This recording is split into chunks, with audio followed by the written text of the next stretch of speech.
Nous sommes le 24 avril 2013 à Savar, un faubourg de Dhaka, capitale du Bangladesh. Comme chaque matin, des milliers de personnes, des femmes essentiellement, partent travailler dans des ateliers de confection, notamment abrités dans un bâtiment appelé Rana Plaza. Il est environ 9 h du matin lorsque l'immeuble s'effondre complètement. 3122 salariés sont à l'intérieur, plus d'1 millier d'entre eux y perdront la vie. On revient sur ce drame avec Jérémy Caudron. Bonjour, vous êtes politologue, Bonjour. Spécialiste du Bangladesh. D'abord, les circonstances de la catastrophe. En fait, la veille, d'énormes fissures avaient été constatées et des consignes d'évacuation avaient été données. Pourquoi n'ont-elles pas été suivies ? Oui, tout à fait. Alors, il y a une inertie en ce qui concerne en général ces intermédiaires commerciaux. Il y a une inertie du fait notamment des exigences de production, des exigences commerciales qui leur sont imposées. Et effectivement, les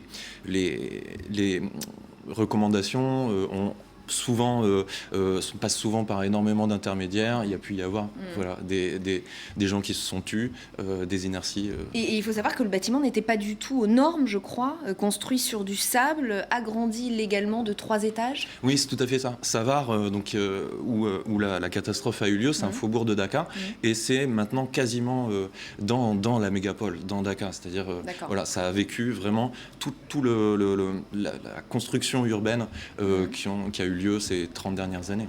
Et alors, dans les décombres, on va retrouver des étiquettes de marques de vêtements occidentales. Et à partir de ce moment-là, ce n'est plus une catastrophe qui concerne le Bangladesh seulement.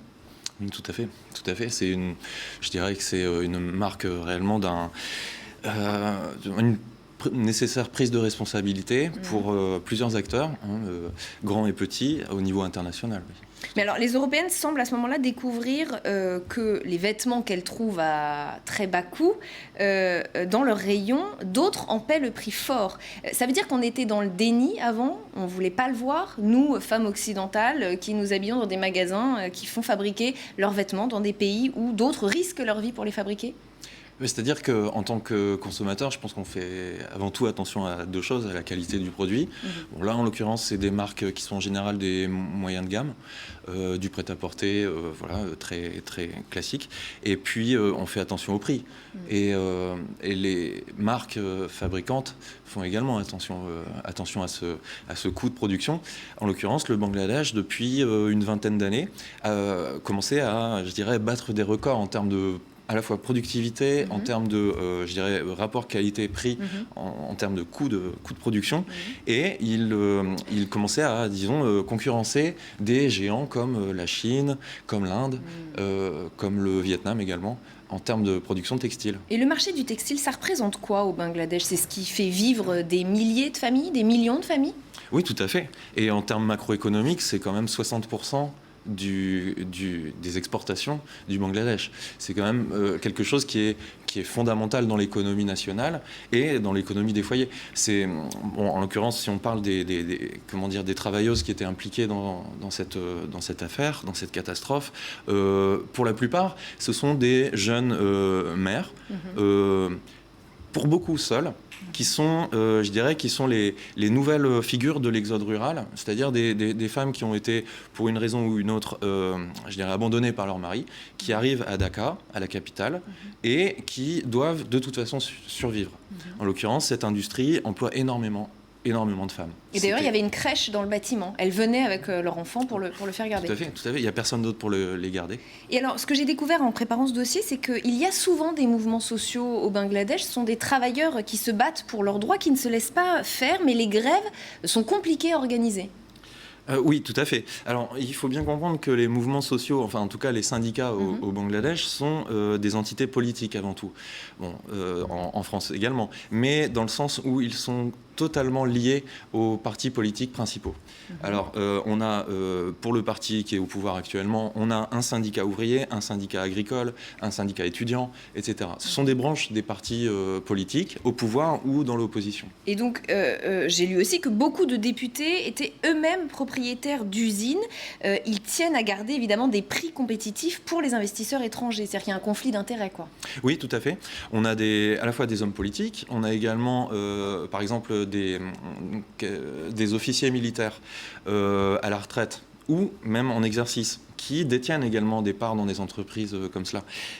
C'est-à-dire que c'est un secteur tellement lucratif et qu'effectivement, il y a une sorte de, je dirais, de participation de l'État, alors pas de l'État en tant qu'institution, mais de personnalités de l'État, de fonctionnaires, de militaires, comme je vous l'ai dit, de parlementaires, comme vous l'avez dit, dans ces entreprises.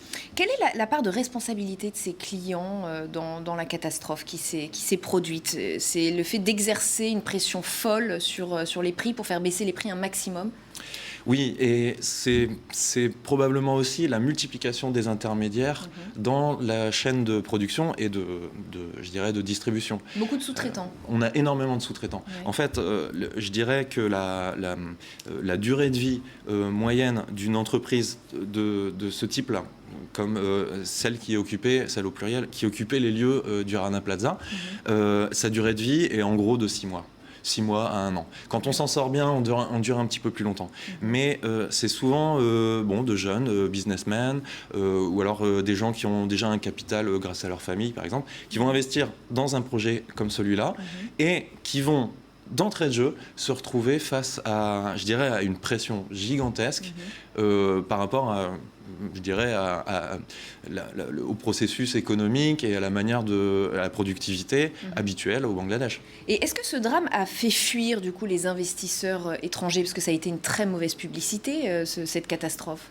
Ça a été une mauvaise publicité en effet, mais en revanche, disons que les données que j'ai pu recueillir depuis 2013 ne montrent pas réellement un véritable rejet ou en tout cas une réticence de ces investisseurs ou de ces acheteurs à aller au Bangladesh, à produire au Bangladesh, au contraire. Et est-ce que les employeurs ont quand même changé leur fonctionnement? Est-ce qu'il y a une remise aux normes des bâtiments après cette catastrophe? Est-ce que des leçons ont été tirées de cette catastrophe au Bangladesh? Alors, il y a deux choses. Il y a eu un mouvement social sur place qui a été donc impulsé par, au départ, qui semblait spontané, mais qui a été ensuite impulsé par des syndicats dont je parlais, politisés, de l'opposition, et qui ont amené le gouvernement à faire bouger les choses. Alors, faire bouger les choses, on n'a pas des grands règlements qui sont mis sur place. Vous imaginez bien que l'industrie textile étant si importante pour l'économie du Bangladesh, le gouvernement ne va pas non plus mettre la pression sur les Occidentaux. En revanche, il est possible que des contrôles plus réguliers soient faits, ou en tout cas que ces contrôles soient respectés, contrairement à ce qui s'est passé au Rana Plaza. Et la deuxième chose, c'est ce qui peut se passer en Occident vis-à-vis de nos entreprises, je dirais, des entreprises impliquées. Et un fonds a été mis en place, un fonds d'aide aux victimes?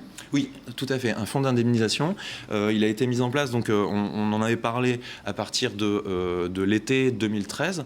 En l'occurrence, ce fonds devait réunir 40 millions de dollars pour l'assurance vie des victimes, des familles des victimes, et on a obtenu 20 millions de dollars.